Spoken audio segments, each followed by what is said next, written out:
channel, The Midnight Reader. Today I thought I'd shoot a quick bonus video this week for a Tuesday tag. I'm going to be doing the 1001 Books tag by Sandy from MsReads A.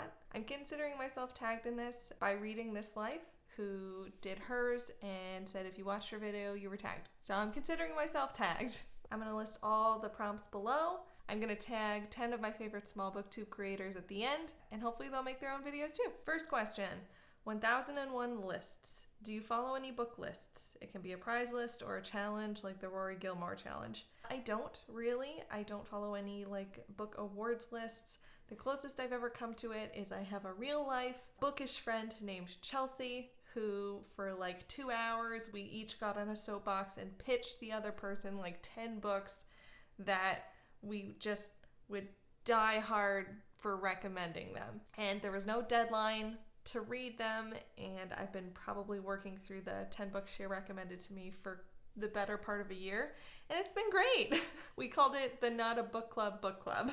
It's been really fun. She gave me some great reads I would have never picked up, and if you're not following off a book list, ask your friends to recommend you some books, because you'll find good books that way. Prompt number 2, 1001 books. Approximately how many physical books do you currently own and how many ebooks? Okay, so I counted everything in the house. I counted cookbooks, y'all. I counted textbooks. I counted everything I have, and I came up with the number 169. Oh yeah. I also currently have 3 books on my Kindle, which I loaned from my library. I don't think I've ever purchased an ebook, so that number would be 0.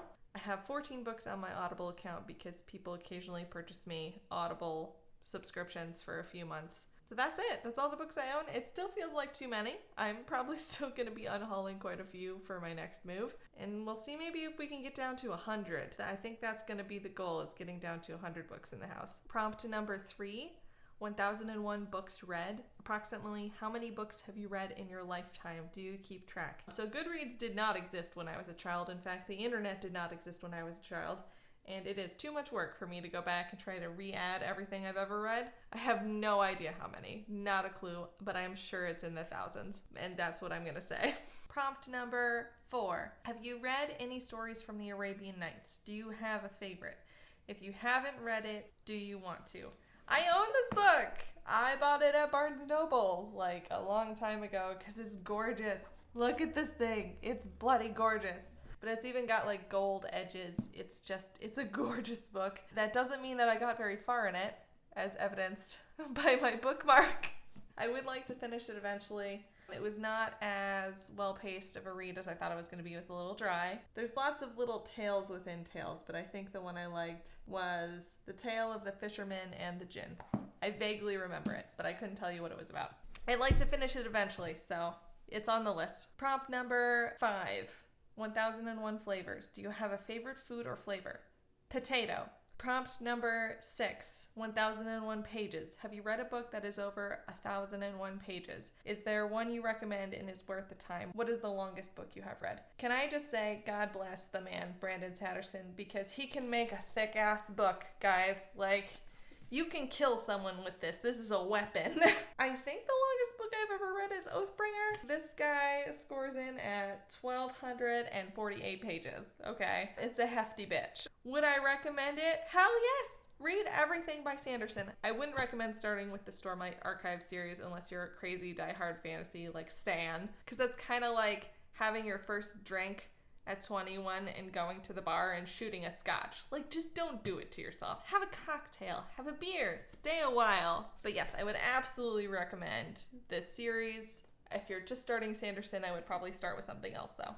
Number 7, 1001 buckets. Do you have a non-bookish bucket list? What is one thing on the list? I used to keep an actual bucket list. I don't think I have a written one anymore. Most of my bucket list items are travel related, which is difficult right now. Thanks, Corona. I'd really love to go places like Vietnam and Cambodia and Japan and India and Morocco. I want to see the world, damn it. Number 8, 1001 numbers. Do you have a lucky number? Is there a story behind it? Yes, it's not a lucky number. I don't think it's ever won me anything in particular, but it is my favorite number, and my favorite number is 64 because when I was a small child, one Christmas, my brother received a magical box called a Nintendo 64, and I loved the shit out of it.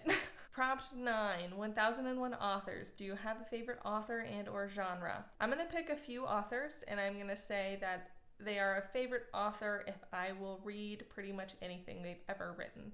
So in no particular order, I'm going with Agatha Christie, Brandon Sanderson, and Amy Tan. Prompt number 10, 1001 activities. Do you have a favorite outdoor activity? Yes, I enjoy running, hiking, climbing. I present photos of me enjoying outdoor activities. Number 11, 1001 book clubs. It's not a prompt, but a question for the comments, which was started by MsReads A. Should I start a 1001 book club with a book a month for a read along? Yes, MsReads A, you absolutely should. I can't promise I will participate in all of them because I'm a waffly ass mood reader, but it is fun to be able to join in and read a book that you wouldn't normally read.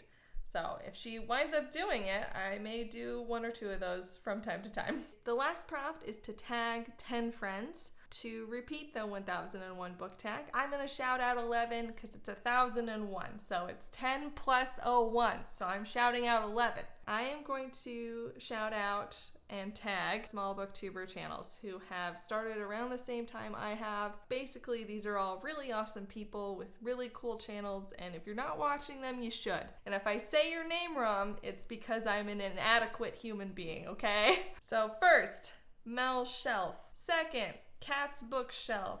Third, Samantha Barthay. I think it's Barthay. Barthy? Samantha, you never say your last name. I'm doing the best I can. 4, Amy's Rambles. She's a queen. I love her. Number 5, Serene Sloth. Number 6, Another Book Read. Number 7, Emily Elizabeth. Number 8, Brandon's Bookshelf. Number 9, Patrick Ryan. Number 10, Leah from Leah is J Reads. I hope that's how you say it. I'm doing my best, Leah. Number 11, Natalie Kaminsky. These are amazing booktubers. They're very cool people. Please go look at their channels. Folks, you are all officially tagged. If I didn't tag you and you want to do the video, also consider yourself tagged, okay? I'd be happy to hear your answers. Please @ me or whatever so I can see. This is a quick bonus video for the week. I hope you enjoyed. Please consider liking and subscribing. Happy Tag Tuesday.